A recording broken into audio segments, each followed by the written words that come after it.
Hello, good morning to all of you.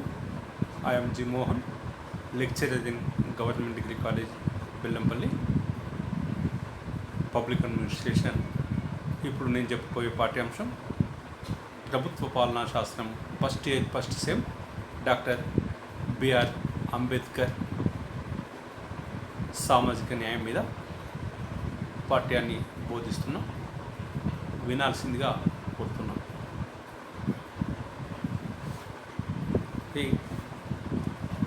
Doctor BR Ambedkar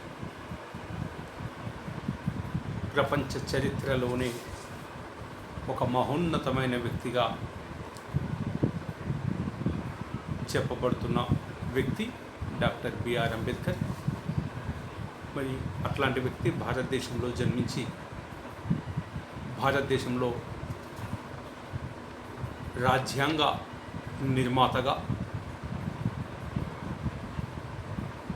బడుగు బలవిహీన వర్గాల వారికి ప్రత్యేకమైన రిజర్వేషన్లు సాధించి ప్రపంచంలోనే అత్యున్నతమైన రాజ్యాంగాన్ని లిఖించి ఈ దేశ ప్రజలకు అందించిన గొప్ప మహనీయుడుగా డాక్టర్ బిఆర్ అంబేద్కర్ మనం కోరుకుంటాం. మరి అట్లాంటి వ్యక్తి ఈ సమాజ అభివృద్ధి కోసం, సామాజిక న్యాయం కోసం ప్రభుత్వ పాలనా శాస్త్రం చదువుతున్నాం మనం. అతని యొక్క ఆలోచనలు, సామాజిక మార్పుకు అతడు చేసిన కృషి, అతని ఆలోచనలన్నీ కూడా ఇప్పుడు నేర్చుకుందాం. మరి డాక్టర్ బిఆర్ అంబేద్కర్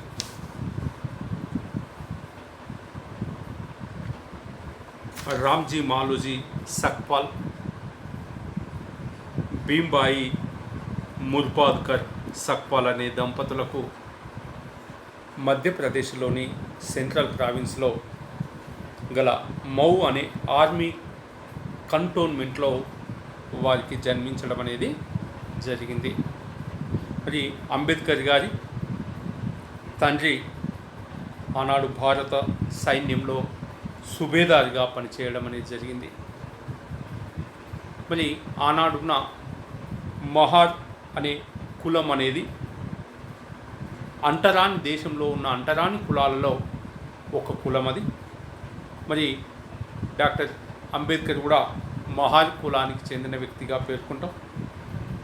అంతేకాకుండా అంబేద్కర్ ముంబైలోని ఎలిఫిన్స్టోన్ కళాశాల నుండి 1912 సంవత్సరంలోనే బ్యాచిలర్ ఆఫ్ ఆర్ట్స్ బిఏ పూర్తి చేసి తన ఉన్నత చదువుల కోసం 1913లో కొలంబియా విశ్వవిద్యాలయంలో చేరడం అనేది జరిగింది. అంతేకాకుండా అతని ఉన్నత విద్యలకయ్యే ఖర్చును కూడా ఉపకార వేతన రూపంలో ఆనాడు బరోడా సంస్థానానికి చెందిన సయాజీ మహారాజ్ గారు స్కాలర్షిప్ అందించడం అనేది జరిగింది. కొలంబియా విశ్వవిద్యాలయంలోని మేధావులైన John Dewey Edwin, Seligman, Goldenweiser వాళ్ళ యొక్క బోధనల ద్వారా ఎంతో స్ఫూర్తి పొందడం అనేది జరిగింది. ఆ తదుపరి కొలంబియా విశ్వవిద్యాలయం నుండి 1915లో ఎంఏ పట్టాను పొందడం జరిగింది. అంతేకాకుండా అనేక రకాలైన పరిశోధనా పత్రాలను కూడా ఇతడు రాయడం అనేది జరిగింది. దీనిలో భాగంగా ఈస్ట్ ఇండియా కంపెనీ పాలనా విత్తం అనే అంశం పైన ఒక రీసెర్చ్ పేపర్ పరిశోధన వ్యాసాన్ని కూడా సమర్పించడం జరిగింది. అదేవిధంగా 1917 సంవత్సరంలో బ్రిటిష్ భారతదేశంలో ప్రాంతీయ విత్త పరిమాణం అనే అంశం పైన పిహెచ్డి సిద్ధాంత వ్యాసాన్ని కూడా సమర్పించడం అనేది జరిగింది. అలాగే భారతదేశంలో కులాలు, వాటి ఏర్పాటు, పుట్టుక, పరివ్యాప్తి అనే అంశం పైన కూడా ప్రధానమైన వ్యాసాన్ని రచించడం అనేది జరిగింది. ఆ తదుపరి తన ఎంఎస్సి, డిఎస్సి పట్టభద్రత అంటే డిగ్రీస్ కోసం లండన్ స్కూల్స్ ఆఫ్ బిజినెస్లో లండన్ స్కూల్ ఆఫ్ ఎకనామిక్స్లో ప్రవేశం పొందడం జరిగింది. దాంతోపాటు లండన్లో గల గ్రేస్ ఇన్ నుండి బారెట్ లా అంటే న్యాయ విద్య సంబంధించిన పట్టాను కూడా పొందడం అనేది జరిగింది. కొలంబియా విశ్వవిద్యాలయం, లండన్ స్కూల్ ఆఫ్ ఎకనామిక్స్లో పొలిటికల్ సైన్సులలో ఆనాడు నెలకొని ఉన్న మేధోపరమైన స్వేచ్ఛా వాయువులు అతనిని ఎంతగానో ప్రభావితం చేయడం జరిగింది. అతని జీవిత సామాజిక చింతనను కూడా మార్పు తేవడానికి చాలా మలుపు తిప్పడం అనేది జరిగింది. అదేవిధంగా అంబేద్కర్ కోసం ఎంత చెప్పుకున్నా చాలా పరిమితం, తక్కువే. అంబేద్కర్ ఒక బహుముఖ ప్రజ్ఞాశాలిగా పేర్కొంటాం. అంతేకాకుండా అతడు ఒక గొప్ప న్యాయ కోవిదుడుగా పేర్కొంటాం. అంతేకాకుండా సంఘ సంస్కర్త, రాజనీతిజ్ఞుడు, భారతదేశ స్వాతంత్ర సమరయోధుడు, భారత రాజ్యాంగ పితామహుడు. తన జీవిత కాలంలో ఎన్నో విశిష్ట పురస్కారాలను అందుకోవడమే కాకుండా కొలంబియా విశ్వవిద్యాలయం నుండి డీలిట్తో ఎల్ఎల్డితో గౌరవ పట్టాను, అదేవిధంగా ఉస్మానియా విశ్వవిద్యాలయం నుండి 1958లోనే డీలిట్లో గౌరవ పట్టాను పొందడమే కాకుండా భారతదేశంలోనే అత్యంత గౌరవప్రదమైన బిరుదు భారతరత్న అవార్డును కూడా 1990లో అతని మరణాంతరం అతనికి గౌరవంగా సమర్పించడం జరిగింది. మరి అంబేద్కర్ రచనలు తీసుకుంటే ఒకటి కాదు, రెండు కాదు, పుంకాను పుంకలుగా అనేకం పుస్తకాలను రచించడం జరిగింది. 1947లో రాజ్యాంగ సభకు సమర్పించిన రాజ్యం, మైనార్టీలు అనే విజ్ఞాపన పత్రం, అదేవిధంగా అణగారిన వర్గాల రక్షణార్థం 1928లో సైమన్ కమిషన్కు సమర్పించిన శ్వేతపత్రం, అదేవిధంగా 1948లో రాజ్యాంగ మొదటి ముసాయిదాలో పొందుపరిచిన అతని ఉపన్యాసాలు, అదేవిధంగా ఇంకా అనేక అతడు అంటే రాజ్యాంగానికి నివేదిక సమర్పించే చర్చల సందర్భంగా ఇచ్చిన అనేక రకాలైన అతని యొక్క సమాధానాలు రాజ్యాంగ స్వాప్నికత్వానికి, దూరదృష్టికి ప్రతీకగా మనం పేర్కొంటాం. అంతేకాకుండా 1936లో రచించిన కుల నిర్మూలన, అదేవిధంగా 1957లో ప్రచురించిన బుద్ధ అతని ధమ్మ, బుద్ధ అండ్ హిజ్ ధమ్మ అనేది డాక్టర్ బిఆర్ అంబేద్కర్ యొక్క సామాజిక జీవన చింతనకు, సమాజంలో మతం పాత్రకు ప్రతీకలుగా నిలవడం అనేది జరిగింది. ఈ విధంగా అంబేద్కర్ రచనలు సమాజం, రాజ్యం, పరిపాలన అనే అంశాలపైన అతను వ్యక్తపరిచిన అనేక రకాలైన అభిప్రాయాలన్నీ కూడా తెలుసుకోవడానికి ఒక మేధోపరమైన, ఒక ప్రధానమైన భూమికను వహించడం అనేది జరుగుతుంది.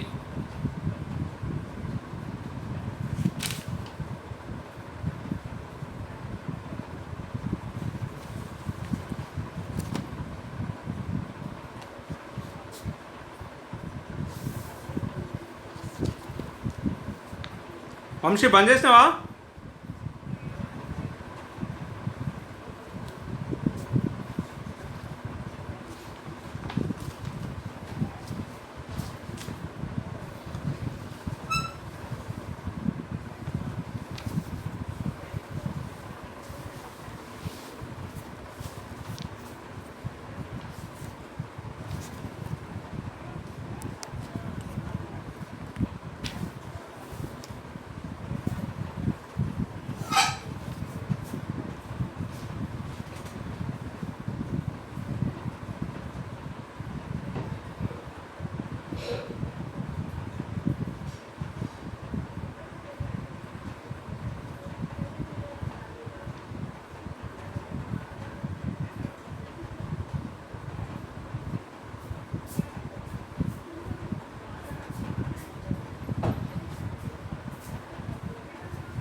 జేబులో వెనుక రచిత అంటే గ్రూప్లో ఎవరెవరు ఉన్నారో వాళ్ళ హస్బెండ్స్ ఎవరైనా ఉంటే సెకండ్ డోస్ ఎవరు వేసుకోవాలో నాకు పెడితే నేను వేపిద్దామని చెప్పింది. ఎవరితో అందరూ లాంటికి ఎవరెవరు ఫస్ట్ డోస్ వేసుకొని ఎవరెవరు ఉన్నారో వాళ్ళు సెకండ్ డోస్ వేసుకోకపోతే నాకు పెట్టండి ఆధార్ కార్డు ఉంటుంది. మమ్మీది ఎట్లా మరి? మమ్మీ దగ్గర ఉంది లేదు, బ్యాగులో ఉంటుంది. మమ్మీకి పంపిస్తాను. అవి రెండు రజితకు పెట్టుకోండి. మెల్ల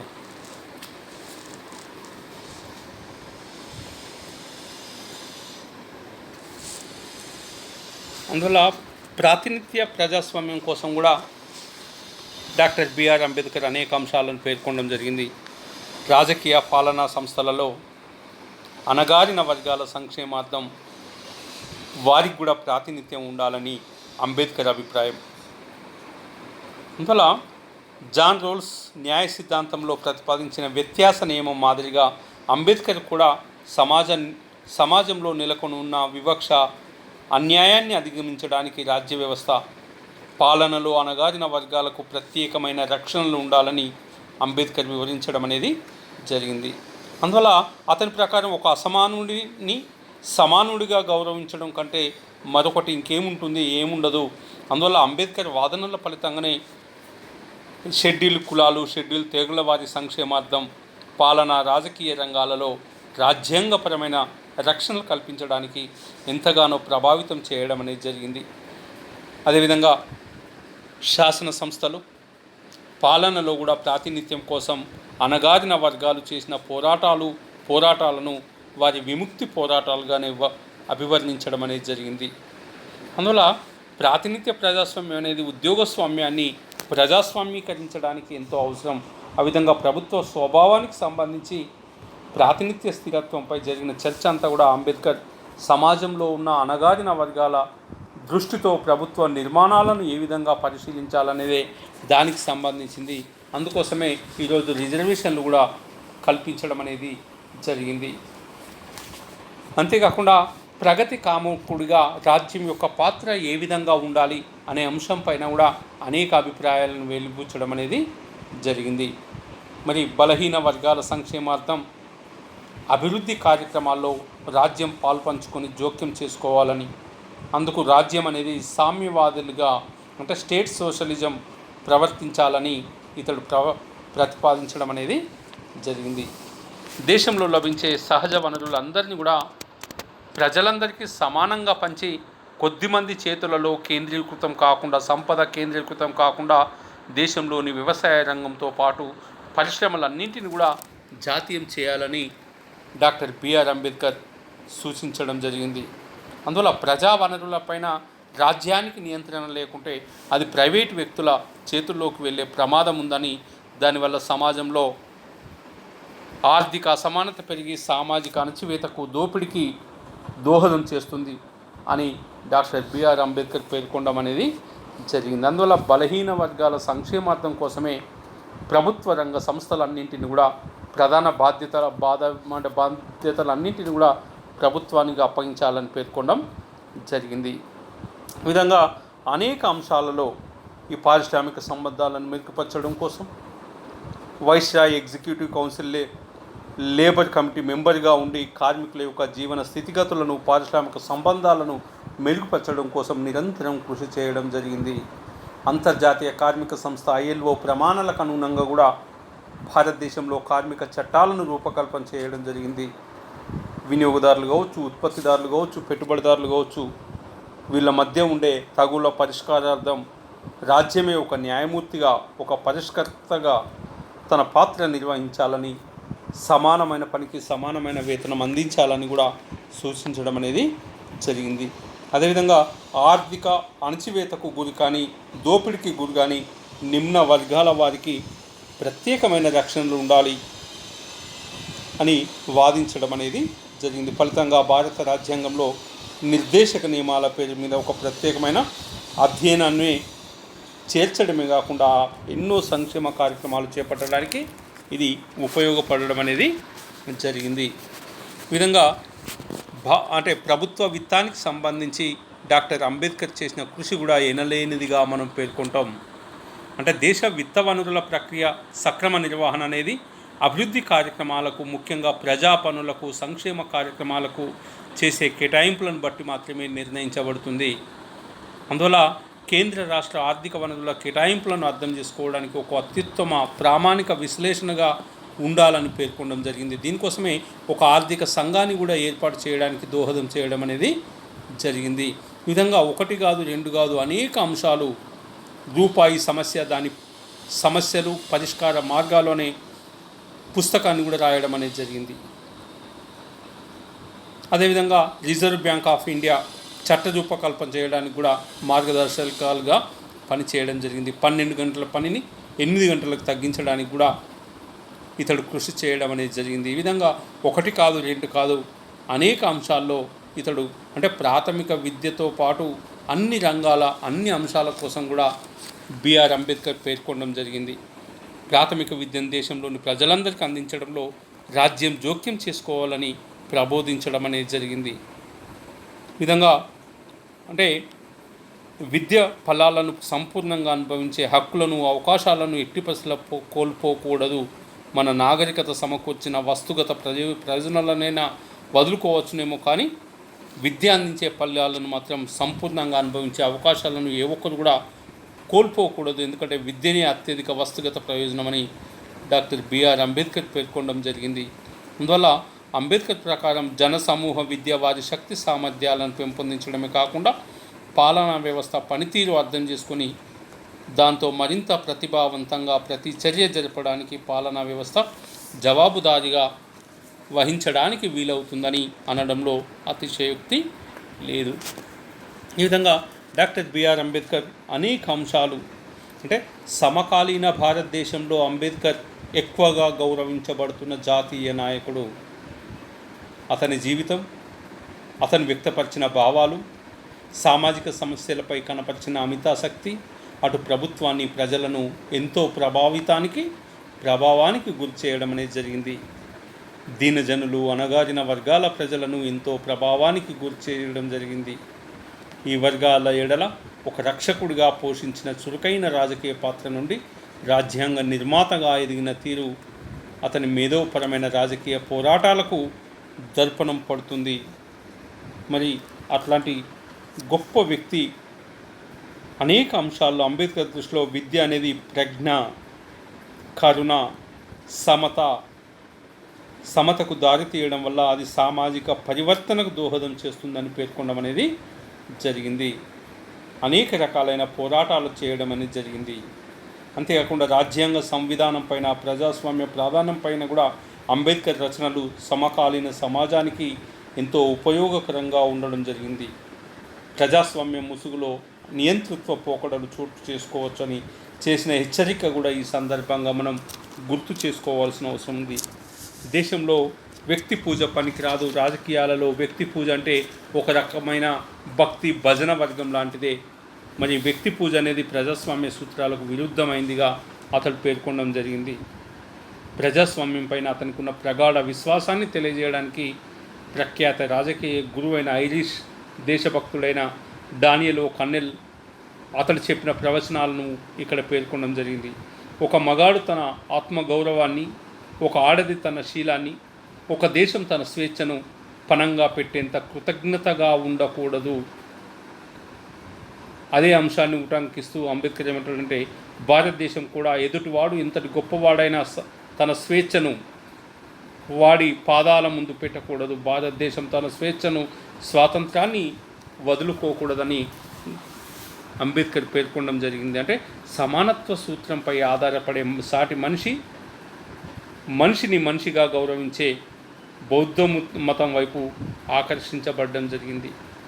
అంబేద్కర్ బుద్ధుడు ప్రబోధించిన ధమ్మ అనేది కూడా ప్రజ్ఞ, కరుణల విశిష్ట కలయికగా పేర్కొంటాం. అందువల్ల ధమ్మ అనేది, బుద్ధుడు పేర్కొన్న ధమ్మ అనేది ప్రభుత్వ పాలనకు పునాదిగా ఉండాలని, పాలకులు ప్రజ్ఞ, కరుణ అనే లక్షణాలను కలిగి ఉండాలని అంబేద్కర్ పేర్కొంటాడు. అసమానతలు అధికమైన నేటి సమాజంలో రాజ్య పాలనపై అంబేద్కర్ ప్రబోధించిన సమానత్వ ప్రభావం ఎక్కువగా ఉండడం అనేది జరిగింది. అందువల్ల తప్పనిసరిగా అంబేద్కర్ రాజ్యాంగ నడవడికపై సంతృప్తి కనపరచలేదు. అందువల్ల రాజ్యాంగ వాస్తవ ఆశయాలకు ఆశించిన న్యాయానికి మధ్య ఎన్నో వైరుధ్యాలు ఉన్నాయని గమనించడం జరిగింది. అందుకోసమే ఇదే విషయాన్ని రాజ్యసభలో మార్చి 1955లో ఆయన ప్రసంగంలో పేర్కొంటూ ఏమంటాడంటే, రాజ్యాంగం అనేది దేవుళ్ళ కోసం నిర్మించబడిన అద్భుత దేవాలయం. అయితే దేవుళ్ళు అందులో ప్రతిష్టాపన చేయకముందే అందులో దయ్యాలు ఆక్రమించుకున్నాయి అనే విషాదాన్ని కూడా వ్యక్తపరచడం అనేది జరిగింది. ఈ విధంగా మనుషుల జీవితాలను గుర్తింపునిచ్చే రాజకీయాల కోసం చట్టసభల పాలనలో బలహీన వర్గాలకు ప్రాతినిధ్యం కోసం కూడా వాదించడం అనేది జరిగింది. ఈ విధంగా డాక్టర్ బిఆర్ అంబేద్కర్ బలహీన వర్గాల వారికి ఇచ్చే గుర్తింపు వారి ఆత్మ గౌరవాన్ని పెంచి వారిని ఐక్యం చేసి ఎలాంటి వివక్షనైనా ఎదుర్కోవడానికి వారిని సన్నద్ధం చేస్తుందని అతని యొక్క భావన. ఈ విధంగా చట్టసభలు, పరిపాలనలో కల్పించబడే రిజర్వేషన్లు సమానత్వ సూత్రాలను నెరవేర్చడానికి ఒక తాత్కాలిక ఏర్పాటు మాత్రమేనని అతని భావన. ఈ విధంగా అంబేద్కర్ ఒక ప్రఖ్యాత సామాజిక శాస్త్రవేత్తగా పేర్కొంటాం. ఇది డాక్టర్ బిఆర్ అంబేద్కర్ ప్రభుత్వ పాలన, సామాజిక న్యాయం కోసం చేసిన అంశాలుగా మనం పేర్కొంటాం. Thank you.